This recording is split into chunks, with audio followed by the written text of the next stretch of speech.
겠습니다. 주여 말씀하옵소서. 말씀대로 직행하는 우리 모두가 되기를 축복합니다. 우리가 사람들의 행동을 언급할 때 제일 먼저 등장하는 것이 말입니다. 행동. 그럴 때 우리가 무슨 일을 한다거나 달리기를 한다거나 손으로 무슨 건물을 짓는다거나 이런 모든 게 사람들의 행동인데, 이 사람의 행동을 언급할 때 제일 먼저 등장하는 것이 말. 그래서 우리가 언행일치라는 말을 씁니다. 언행일치. 말과 그에 따른 행동이 같다는 것입니다. 역시 여기서도 말이 첫 번째 등장. 말, 언행일치 이렇게 얘기합니다. 말과 행동이 같지 않으면 어떻게 되겠습니까? 거짓말하는 사람이 되죠. 말을 아무리 막 번지르하게 잘 유창하게 잘 했는데 나중에 우리 행동이 전혀 그 말과 같지 않습니다. 그러면은 그 사람은 거짓말하는 사람, 사기꾼, 위선자, 믿을 수 없는 사람, 막 이렇게 평가를 할 수 있습니다. 그런데 말과 행동이 일치하면 어떻게 되겠습니까? 좀 말을 떠듬떠듬 어눌하게 해도 그 사람이 말한 대로 행동을 한다면은 정말 이 사람은 진실을 말하는 사람이다. 정말 이 사람은 믿을 만한 사람이다. 그렇게 얘기를 할 수 있습니다. 이렇게 본다면은 언행일치는 아무리 강조해도 지나치지 않습니다. 언행일치는 아무리 강조해도 지나치지 않습니다. 그런데 오늘 우리 이 시대는 언행일치보다는 말로서 모든 걸 다 하려고 하는, 그러니까 무슨 공직자 선거를 한다거나 무슨 뭘 할 때 전부 다 TV 토론 보고 이 사람 저 사람, 그래 TV 토론만 보고 판단하는 경우들이 너무나도 많습니다. 그러니까 말로서 이 사람 하면 되겠다. 그래 하고 해보니까 한 3년 4년 지나보니까 와 완전히 속았네. 이렇게 되는 경우들이 우리에게 너무나도 많습니다. 그래서 이 언행일치, 이것이 굉장히 중요한데, 언행일치 아무리 강조해도 지나치지 않습니다. 오늘 야고보서 3장 1절에서 12절 말씀을 함께 읽었습니다. 본문의 내용을 간단히 요약하면은 언행일치입니다. 언행일치. 말하는 대로 행동하라. 앞으로 행동할 자신이 있는 말만 하라. 행동할 자신이 없으면 말하지 말라. 그러니까 언행일치를 지금 강조하고 있는 것이 오늘 본문의 말씀입니다. 야고보서 3장 1절에서 12절을 두 부분으로 나눠서 함께 살펴보고자 합니다. 첫 번째는 말에는 책임이 따른다. 1절에서 2절 말씀. 두 번째는 혀의 파괴력. 다른 말로 말하면 말의 파괴력. 이것이 얼마나 큰지를 말씀하고 있습니다. 3절에서 12절 말씀. 첫 번째는 말에는 책임이 따른다. 이건 너무나도 당연한 얘기죠. 첫 번째 질문. 야고보서가 선생이 말이 되지 말라고 한 이유는 무엇입니까? 1절에 너희는 선생된 우리가 더 큰 심판을 받을 줄 알고 선생이 말이 되지 말라. 선생된 우리가, 야고보도 자기를 지금 선생에 포함을 시키고 있습니다. 우리가 하나님 앞에서 더 큰 책임을 맡고 더 큰 심판을 받게 된다. 그러니까 많이 선생되려고 하지 말라. 그렇게 말합니다. 선생된 자가 큰 심판을 받기 때문에 선생이 되지 말라. 이 말은 다른 말로 말하면 선생이 되지 말라는 것보다 선생이 된 자는 큰 심판을 받는다. 그러니까 책임이 크기 때문에 신중하게 잘 판단해서 그렇게 책임감을 가지고 하라. 그것을 지금 말씀하는 내용입니다. 그래서 이 말씀은 가르치는 자들에 대한 엄중한 경고의 말씀입니다. 선생이 사람들을 잘못 가르치면 어떻게 되겠습니까? 배움을 받는 사람들이 다 잘못된 길로 가게 됩니다. 그렇기 때문에 가르치는 자는 엄격한 검증이 필요합니다. 정말 제대로 됐는지. 그래서 엉뚱한 것을 가르치면은 그 가르침을 받는 사람들이 다 엉뚱한 길로 가게 된다는 거예요. 예를 들면은 일본하고 우리나라 독도 영유권 문제 가지고 늘 이렇게 시비가 붙잖아요. 그러면 일본에서 이 학생들에게 독도는 일본 땅이다 이렇게 계속 가르치면은 그 애들이 커가지고 어떤 생각하겠습니까? 저 우리 땅인데 한국이 점령하고 때리게 되는 거 아닙니까? 근데 우리는 독도는 처음부터 우리 땅이다. 또 이렇게 가르치잖아요. 그렇게 가르치는 양쪽 다 이게 충돌이 해결되기가 참 힘든 부분이죠. 어떻게 가르치냐에 따라서 앞으로의 행동, 진로가 바뀌어질 수도 있다는 것입니다. 그렇기 때문에 가르치는 자는 엄격한 검증이 필요하다. 그렇게 말씀합니다. 실제로 초대교회에는 많은 이단들이 있었습니다. 복음 전파, 복음이 이제 널리 전파되면서 가르칠 사람들이 많이 필요했습니다. 예를 들면 사도행전만 보더라도 바울 사도가 가는 곳마다 복음을 전하고 교회를 세우고, 또 다른 곳에 가서 복음을 전하고 교회를 세우고, 만약에 바울 사도가 한 곳에 가서 복음 전하고 교회를 세우고 거기에서 계속 그냥 정착해서 목회를 했다면은 뭐 문제가 좀 이런 문제는 없었겠지만은, 지금 가서 교회를 세우고 또 다른 곳에 가서 교회를 세우고 또 교회를 세우면은 그 교회마다 가르쳐야 될 사람들이 필요합니다. 그래서 가르치는 사람들이 굉장히 많이 필요해졌는데, 근데 검증된 사람들이 많지가 않았습니다. 복음을 듣고 예수를 믿기는 믿었는데 정말 이 사람이 가르칠 수 있는 그런 능력과 지혜와 지식이 있는가, 거기에 대해서 검증된 사람들이 많지 않았던 것, 그것이 초대교회 현실입니다. 그래서 그 틈새로 많은 이단들과 무자격 교사들이 파고들었습니다.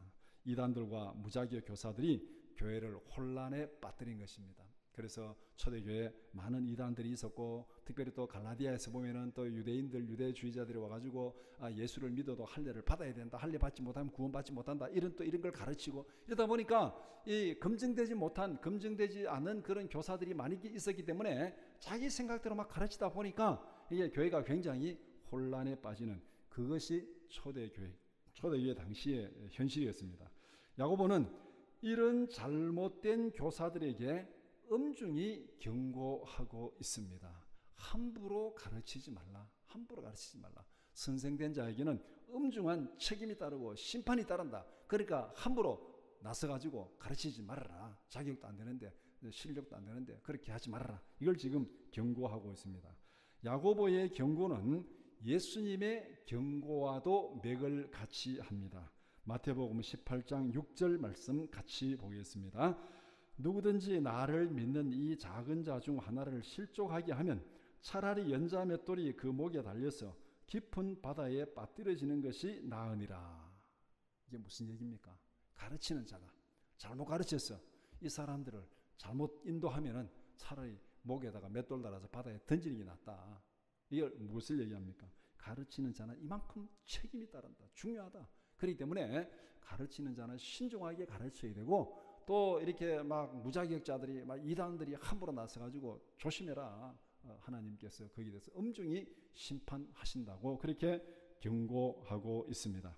두 번째 질문, 행동에 실수가 없는 온전한 사람의 척도는 무엇이라고 말씀합니까? 우리는 다 행동에 실수가 많습니다. 오늘 본문 2절에서 이것을 딱 말씀하고 있고, 이것은 인간의 경험적인 진실입니다. 행동에 실수가 없는 사람 있습니까? 없습니다. 하루에도 몇 번씩 그 말 하지 말았어야 되는데, 이렇게 말했으면 더 좋았을까, 내가 그거 하지 말아야 되는데, 왜 그렇게 했을까, 하여간 뭐 이런저런 우리가 행동의 어떤 실수들이, 크고 작은 실수들이 많이 있습니다. 완전한 사람은 아무도 없습니다. 다 실수가 많습니다. 그런데 만약에 말에 실수가 없는 사람이라면 온전한 사람이다, 이렇게 말합니다. 다른 말로 말하면은 말을 잘 하기가 그만큼 힘들다는 거예요. 말을 통제하기가 그만큼 힘들다는 겁니다. 말을 잘 통제할 수 있는 그런 능력이 있으면은 그 사람은 온전한 사람이다. 따라서 온전한 사람의 척도는 그 사람의 말이다, 그렇게 말합니다. 말에 실수가 없는 자라면은 온 몸도 굴레 씌울 수 있다. 온 몸도 굴레 씌울 수 있다. 우리가 흔히 이런 말 하잖아요. 하나를 보면은 열을 안다는 말이 여기에 해당됩니다. 우리의 모든 행동은 말로 시작됩니다.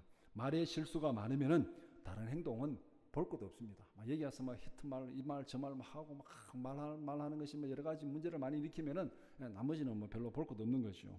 말을 다스릴 수 있는 사람은 몸의 다른 욕망도 다스릴 수 있다는 거. 그래서 여기서 말에 실수가 없는 사람은 온 몸도 굴레 씌운다는 것은 온 몸의 다른 욕망들도 다스릴 수 있다는 거죠. 이게 뭔가 이게 우리가 야생 짐승이라든가, 우리 흔히 요사이 이 개 키우는 게 유기견 물려가지고 사람이 죽고 뭐 그런 사고가 났잖아요.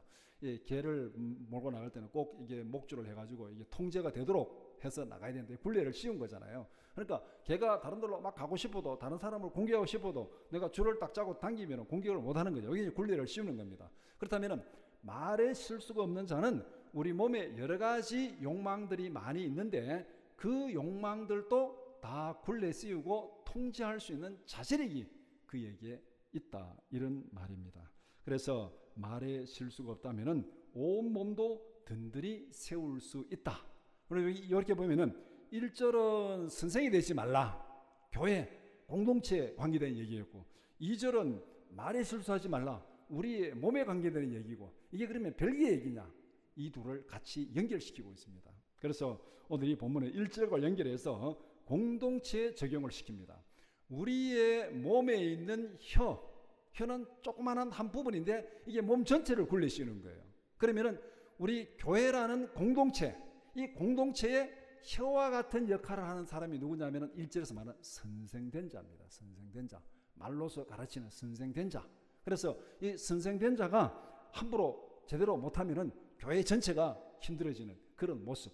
그래서 교회를 몸에다 비유하고 그 다음에 몸의 지체들을 우리 모든 성도들 개개인에 비유하는, 이것이 성경에서 많이 등장하는 얘기입니다. 그래서 오늘 이 야고보 본문에서는 혀, 몸, 선생, 교회, 이렇게 둘을 연결해가지고 계속 이렇게 교차적으로 얘기하는 말씀으로 이해를 해야 오늘 이 본문을 제대로 이해할 수가 있습니다. 그래서 이 2절에 있는 말씀을 1절과 연결해서 공동체 적용을 시키는데, 말이 통제되지 않으면은 인생을 망칩니다. 그러니까 인생을 망치는 거죠. 혀가 잘 통제되면 온몸도 굴려 씌우고, 혀를 잘 다스리면 인생을 잘 다스리는데, 이 말이 통제가 되지 않으면 인생 전체를 망칩니다. 마찬가지로 선생이 잘못되면 교회가 무너진다는 거. 잘못 가르치면 이단을 가르치고 거짓을 가르치면 교회가 무너진다는 것을 말하고 있습니다. 선생이 진리 위에 바로 서 있으면 공동체는 흔들리지 않는다. 우리가 말을 잘하고 말을 다스릴 수 있으면 온몸을 굴리시는 것처럼 교회가 선생이 진리를 잘 가르치면 공동체가 든든히 세워진다. 그것을 말씀하고 있습니다. 마태복음 12장 36절 37절 말씀 같이 보겠습니다. 내가 너희에게 이르노니 사람이 무슨 무익한 말을 하든지 심판날에 이에 대하여 신문을 받으리니 내 말로 의롭다함을 받고 내 말로 정죄함을 받으리라. 말에 책임이 따르듯이 가르치는 자에게는 엄중한 평가가 따른다는 말씀입니다. 그래서 말로 네가 신문을 받으리라. 네가 가르친 그 말로 의롭다함을 받기도 하고 네가 가르친 그 말로 정죄함을 받기도 하리라. 그래서 우리가 개인적으로 보면은 말을 잘 다스린 자, 혀를 잘 다스린 자, 그 사람은 인생을 잘 다스리는 자. 그와 마찬가지로 교회에서 공동체 안에서 지도자가 선생이 바로 서 있으면 그 공동체가 바로 서 있다. 말을 다스리지 못하면 인생을 망친다. 선생이 진리를 가르치지 못하면 그 교회가, 그 공동체가 무너진다. 이만큼 말에 책임이 따르듯이 선생된 자에게는 책임이 따른다. 이렇게 경고하는 말씀입니다. 두 번째는 혀의 파괴력을 말씀하고 있습니다. 첫 번째 질문, 혀가 가지는 힘을 무엇에 비유하여 설명할 수 있습니까? 작은 것으로 큰 것을 통제하는 몇 가지 예를 들어서 이 혀의 파괴력을 말씀하고 있습니다. 그러니까 이 본문 전체로 보면 혀의 어떤 말의 긍정적인 것보다 부정적인 쪽으로 경고의 말씀, 1절에서 이 선생된 자들이 더 큰 심판을 받으니까 경고의 말씀, 이 잘못된 것에 대한 경고가 지금 이 본문의 전체 주를 이루고 있잖아요. 그러니까 혀의 능력에 긍정적인 능력도 많이 있지만은 오늘 이 본문에서 특별히 혀의 파괴력, 부정적인 능력에 초점을 맞추고 있습니다. 그래서 작은 것으로 통제되는 예를 들면서 이제 여러 가지 이 혀의 이 파괴력을 얘기하고 있는데, 첫 번째는 3절에 말의 입에 물린 재갈을 예를 들고 있습니다. 입에 재갈을 물리면 고삐 하나로 말을 통제할 수 있습니다. 그렇죠? 고삐 하나로 이 말을, 우리가 뭐 TV에 무슨 경막 막 탁 치고 하면은, 근데 저는 뭐 어릴 때 말은 뭐 안 키워봐가지고 잘 모르겠고, 이렇게 이 소를 예를 들면은, 소가 송아지가 이제 나면은 처음에는 이게 아무 고삐도 없고 막 마음대로 막 돌아다니잖아요. 막 돌아다니다가 뭐 소먹이러 가면은 남의 집에 뭐 곡식밭에 막 송아지가 뛰어다니면은 이 곡식 망통이 나중에 막 꾸중 듣고 막 그런 경우 있었습니다. 근데 이 송아지가 어느 정도 좀 크면은 딱 이제 이 멍에를 딱 합니다. 좀 더 크면은 코를 깬다 그러잖아요. 코를 딱 깨가지고 이제 이렇게 고삐를 딱 답니다. 코를 딱 깨놓으면은 그 다음부터는 꼼짝을 못해요. 그래서 우리 그런 말 하죠. 누구의 약점 딱 잡히면은 야, 코 깨졌다, 코 깨졌다. 소 코를 딱 깨서 고삐를 딱 잡으면 아무리 큰 항소라도 코 깨가지고 고삐만 딱 잡으면은, 예, 제가 어릴 때도 엄청나게 큰 황소를 꼬피 하나로 다 끌고 다녔습니다. 그러니까 이게 바로 작은 것이지만은 큰 것을 다스리는, 이끌어가는 것이 바로 입에 재갈을 물리는, 꼬피 하나로서 말을 통제하는 것, 꼬피 하나로서 소를 통제하는 것, 그것과 같다는 겁니다. 그 다음에 4절에서는 배의 키를 예를 들고 있습니다. 사공은 지극히 작은 키를 가지고 큰 배를 통제하고 있습니다. 옛날이나 지금이나 마찬가지죠. 뭐 큰 바다에 큰 배가 가는 거 뒤에 이 방향키를 가지고 이렇게 가잖아요. 또 공중에 떠다니는 전투기도 마찬가지죠. 지금 우리가 볼 때 옛날에 이 성경이 기록될 때 당시에는 비행기가 없었으니까 뭐 이 예를 안 들었겠죠. 요사이 같으면은 큰 항공기도 아마 예를 들었을 것입니다. 항공기 뒤에 이렇게 선 날개 있잖아요. 날개 가지고 방향을 잡고 이렇게 하는 그걸 보면은 조그마한 키를 가지고 방향키를 가지고 큰 덩치를 이끌어가는, 사공은 지극히 작은 키를 가지고 큰 배를 통제합니다. 그 다음에 5절에 혀는 작은 것이지만은 온 몸을 통제합니다. 5절에 이와 같이 혀도 작은 지체로 돼 큰 것을 자랑하도다. 여기서 이제 큰 것을 자랑하도다. 앞에서 이 말 전체 이름이 혀의 파괴력, 부정적인 면에 지금 강조점이 있다 그랬습니다. 그래서 여기서 자랑한다는 이 말은 죄를 짓는다는 그런 의미를 가지고 있습니다. 혀는 작은 지체로 돼 큰 죄를 짓는다, 이 말입니다. 큰 것을 자랑한다. 그래서 이 자랑하는 것은 자기를 하나님 위치에 두는 것입니다. 자기를 하나님 위치에 두는 것. 우리가 흔히 자랑이 핵심이 뭡니까? 내가 그거 하면 된다. 내가 늘 주어잖아요. 근데 이 창조 세계의 주어는 하나님입니다. 하나님이 창조하셨고, 하나님이 다스리시고, 하나님이 인도하십니다. 하나님이 주어입니다. 우리는 하나님께 순종해야 돼요. 그런데 자랑은 뭡니까? 자기를 항상 주어로 내세우는 것. 자기를 항상 주어로 내가. 이게 결국 뭡니까? 자기를 하나님 위치에 두는 것. 이게 바로 범죄한다는 것입니다. 혀는 작은 것이지만은 큰 죄를 짓는다. 그러면서 불에다가 딱 연결을 시킵니다. 혀를. 작은 불이 많은 나무를 태우듯이 혀는 작은 것이지만은 큰 죄를 짓고 인생을 불태워버린다. 그렇게 연결이 되고 있습니다. 그리고 이게 다 이제 부정적인 면에서, 그러니까 혀는 작은 것인데 큰 것을 자랑한다는 게 죄를 짓고 그것을 가지고 인생을 불태우는 불의 세계로 이렇게 연결을 시키고 있습니다. 그래서 이것을 또한 교회에 적용합니다. 몸에서 혀라는 자그마한 지체가 온몸을 불태우듯이 교회라는 공동체 안에서 조그마한 소수의 사람, 누굽니까? 가르치는 자, 선생된 자가 교회를 어지럽히고 해칠 수 있다는 것을 말하고 있습니다. 그래서 온몸의 작은 지체인 혀를 공동체의 소수 인원인 선생에 비유합니다. 말의 꼬피가 마부의 손에 잡혀 있어야 말을 통제할 수 있습니다. 배의 키가 사공의 손에 잡혀 있어야 배를 통제할 수 있습니다. 그렇다면 혀는 누구의 손에 잡혀 있어야 온몸을 통제할 수 있습니까? 여기에 지금 문제가 딱 생기는 거예요. 그 다음에 가르치는 선생은 누구의 손에 잡혀 있어야 공동체를 제대로 이끌어 갈 수 있습니까? 작은 것이 큰 것을 다스리는데 그 작은 것이 또 누군가의 손에 잡혀 있는 겁니다. 말의 꼬피는 마부의 손에 잡혀 있어야 되고, 배의 키는 사공의 손에 잡혀 있어야 되고, 그러면은 교회를 다스리는 선생, 소수인은 이 사람들은 누구의 손에 잡혀 있어야 되는가? 자기 마음대로, 자기 생각대로, 자기를 자랑하면 그것이 바로 공동체를 해치는 것입니다. 그래서 교회의 지도자는 하나님의 권위 아래 있어야 된다. 성령의 인도하심 아래 있어야 된다. 이것이 성경이 말하는 청지기의 개념입니다. 청지기의 개념. 청지기가 누굽니까? 청지기는 하나님의 뜻을 이루어가는 하나님의 대리자입니다. 가르치는 자, 교회에서 선생된 자, 누구의 뜻을 받들어서 가르쳐야 되는가? 하나님의 뜻을 받들어서. 그래서 지혜롭고 진실한 청지기가 누구냐? 주인의 뜻을 따라서 때를 따라 식구들에게 양식을 나누어 주는 자, 주인의 뜻대로, 주인이 원하는 대로 때를 따라 양식을 나누어 주는 자가 청지기입니다.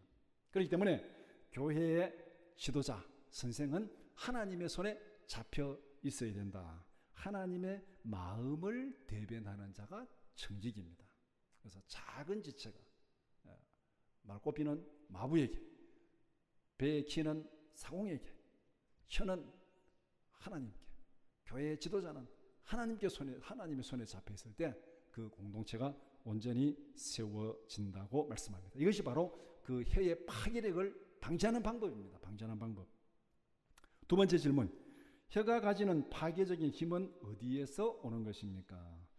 혀의 파괴적인 힘을 이미 5절에서 말씀했습니다. 작은 불이 많은 나무를 태우듯이 혀는 작은 지체이지만은 온 몸으로 큰 죄를 짓게 한다. 몸을 다 불태워버리는 그것이 혀의 파괴적인 힘입니다. 그런데 6절은 혀의 파괴적인 힘을 좀 더 구체적으로 말씀하고 있습니다. 혀는 곧 불이요. 혀는 곧 불이요.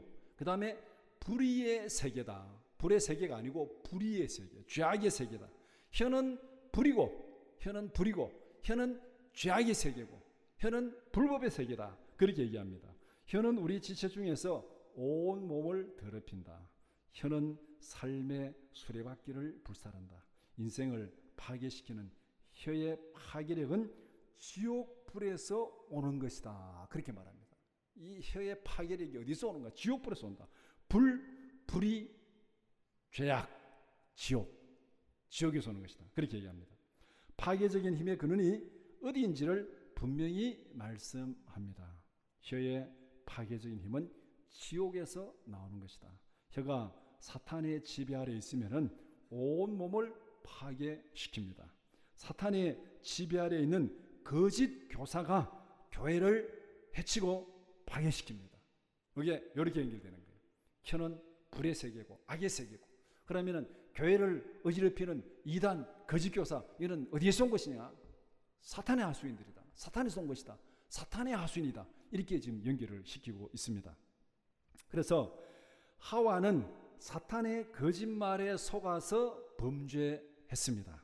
창세기 3장 4절 5절 말씀 같이 보겠습니다. 뱀이 여자에게 이르되 너희가 결코 죽지 아니하리라. 너희가 그것을 먹는 날에는 너희 눈이 밝아져 하나님과 같이 되어 선악을 알 줄 하나님이 아심이니라. 이 거짓말에 속아가지고 범죄했잖아요. 혀에 속아가지고 온몸을 불사르고 인생을 불사르고 역사를 불사르는 이런 범죄를 했습니다. 거짓 교사들은 사탄의 지배 아래에 있는 자들입니다. 요한복음 8장 44절 말씀 같이 보겠습니다. 너희는 너희 아비 마귀에게서 났으니 너희 아비의 욕심대로 너희도 행하고자 하느니라. 그는 처음부터 살인한 자요 진리가 그 속에 없으므로 진리에 서지 못하고 거짓을 말할 때마다 제 것으로 말하나니 이는 그가 거짓말쟁이요 거짓의 아비가 되었습니다. 거짓 교사, 이단, 누구 그놈이 뭐냐? 사탄의 자식이에요. 사탄의 자식. 처음부터 거짓말쟁이입니다. 그러니까 늘 거짓말하면서 이렇게 교회를 퍼뜨리고 공동체를 흩뜨리는 이런 것이 바로 거짓 교사다. 사탄이 침투한 목적은 죽이고 멸망시키는 거예요. 왜 사탄이 하와를 속였습니까? 왜 사탄이 이단들을 여기에 침투를 시키고 거짓 교사들을 침투를 시킵니까? 하나님의 공동체를 해치고 파괴시키기 위해서. 요한복음 10장 10절 말씀 같이 보겠습니다. 도둑이 오는 것은 도둑질하고 죽이고 멸망시키려는 것뿐이요 내가 온 것은 양으로 생명을 얻게 하고 더 풍성히 얻게 하려는 것이라. 혀의 파괴적인 힘은 사탄에게서 온 것입니다. 혀의 파괴적인 힘, 불의의 세계고 죄악의 세계다. 거짓 교사들은 사탄의 하수인들입니다. 오늘 본문에서 혀와 선생을 계속 연결을 시킨다 그랬죠. 혀의 파괴력이 사탄에서 온 것인 것처럼 거짓 교사들은 사탄의 하수인이다. 그러면 예수님은 누구인가? 예수님은 사탄의 세력을 멸하시고 생명을 구원하기 위해서 이 땅에 오셨습니다. 이것이 요한복음 10장 10절에서 말하고 있는 이 영적인 전쟁의 구도, 우리가 살아가는 세상의 구도가 바로 여기에 있습니다.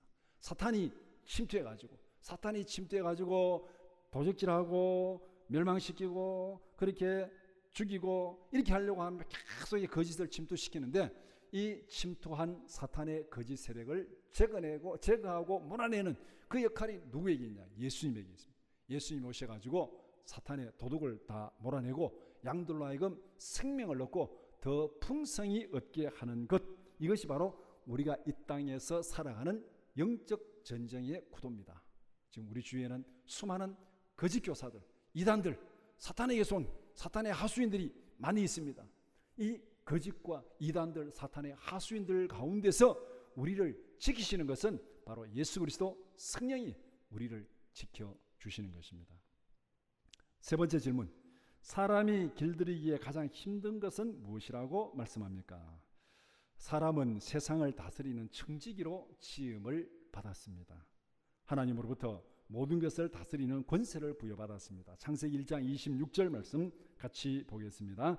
하나님이 이르시되 우리의 형상을 따라 우리의 모양대로 우리가 사람을 만들고 그들로 바다의 물고기와 하늘의 새와 가축과 온 땅과 땅에 기는 모든 것을 다스리게 하자 하시고, 창세기 1장 28절 말씀 같이 보겠습니다. 하나님이 그들에게 복을 주시며 하나님이 그들에게 이르시되 생육하고 번성하여 땅에 충만하라. 땅을 정복하라. 바다의 물고기와 하늘의 새와 땅에 움직이는 모든 생물을 다스리라 하시니라.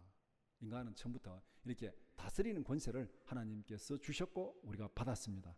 그런데 타락한 혀는 능히 길들일 사람이 없습니다. 범죄한 혀는 인간의 능력으로는 통제할 수 없습니다. 인간이 범죄함으로 이 모든 권세가 누구에게로 넘어갔습니까? 사탄에게 넘어갔어요. 사탄의 하수인이 된 거예요. 흔히 말해서 사탄에게 코가 끼어졌습니다. 그러니까 사탄이 조종하는 대로 움직이는 거죠. 그러니까 범죄한 혀는 인간의 능력으로 통제할 수가 없습니다. 앞에서 이 혀는 불의의 세계고 지옥불에서 나온 것이고 사탄의 세계에서 나온 것이니까 어떻게 우리 힘으로 안 되는 거죠. 범죄한 인간의 혀는 사탄의 도구가 되어버렸습니다. 혀는 쉬지 않는 악이요 죽이는 독이 가득하다, 그렇게 말하고 있습니다. 사탄의 도구가 된 혀를 길들이는 것은 인간으로서는 할 수가 없습니다. 이거는 분명히 인정을 해야 됩니다. 인간으로서는 할 수가 없어요. 그래서 다윗은 이렇게 탄식하며 기도했습니다. 시편 141편 3절 4절 말씀 같이 보겠습니다. 여호와여 내 입에 파수꾼을 세우시고 내 입술의 문을 지키소서. 내 마음이 악한 일에 기울어 죄악을 행하는 자들과 함께 악을 행하지 말게 하시며 그들의 진수성찬을 먹지 말게 하소서. 하나님께서 우리의 마음을 지키시고 혀를 지켜주셔야 됩니다. 양의 우리의 도둑이 침입했습니다. 죽이고 약탈하고 멸망시키기 위해서. 그런데 그 양들을 구원하기 위해서는 양들이 싸워서 도둑을 싸워서 이겨냅니까? 안 됩니다.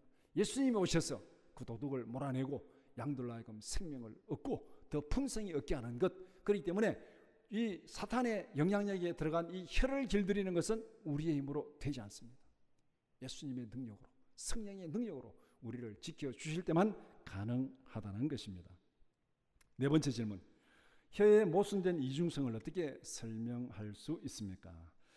통제되지 않는 혀의 모순성을 이렇게 말씀합니다. 10절에 한 입에서 찬송과 저주가 나오는도다. 이것이 얼마나 말이 안 되는 이야기입니까? 한 입에서 찬송과 저주가 나온다. 그런데 이런 말도 안 되는 이야기가 우리의 실제 모습입니다. 한 입으로 하나님을 찬송하고 예배합니다. 그런데 그 입으로 하나님의 형상대로 지음을 받은 사람을 저주합니다. 하나님께서 이런 거짓되고 위선적인 우리의 모습을 어떻게 보시겠습니까? 이런 말도 안 되는 모순을 몇 가지 예를 들어서 설명합니다. 한 입으로 찬송하고 한 입으로 저주하고 이 말했다 저 말했다, 이것이 얼마나 어리석은 일인가, 이걸 지금 강조하면서 한 입으로 두 말하지 말라고 그렇게 강조하는 것이 지금 밑에 예를 들어서 설명하는 거예요. 첫 번째는 샘이 한 구멍에서 단물과 쓴물을 낼 수 있느냐? 없다. 있느냐? 질문하면 없습니다. 이렇게 하는 거죠. 샘이 한 구멍에서 뭐 뜨거운 물 나올 수 없고 찬물도 나올 수 없고 이게 두 개 한 곳에 나올 수 없는 거죠. 쓴물, 단물. 단물은 먹기에 좋은, 마시기에 좋은 물이고 쓴물은 도저히 마실 수 없는 마라의 쓴물처럼 한 샘에서 이 두 가지가 동시에 나올 수 없다는 것을 말하고 있습니다. 그 다음에 또 두 번째 질문, 무화과 나무가 감람열매를 맺을 수 있느냐? 포도나무가 무화과를 맺을 수 있느냐? 없습니다. 이렇게 되는 거죠. 그 다음에 세 번째 질문, 짠물이 단물을 낼 수 있느냐? 없습니다. 그럼 결국 뭡니까? 한 입에서 두 말을 할 수 있느냐? 어떻게 돼야 됩니까? 없습니다. 이렇게 돼야 되는 거죠. 없습니다.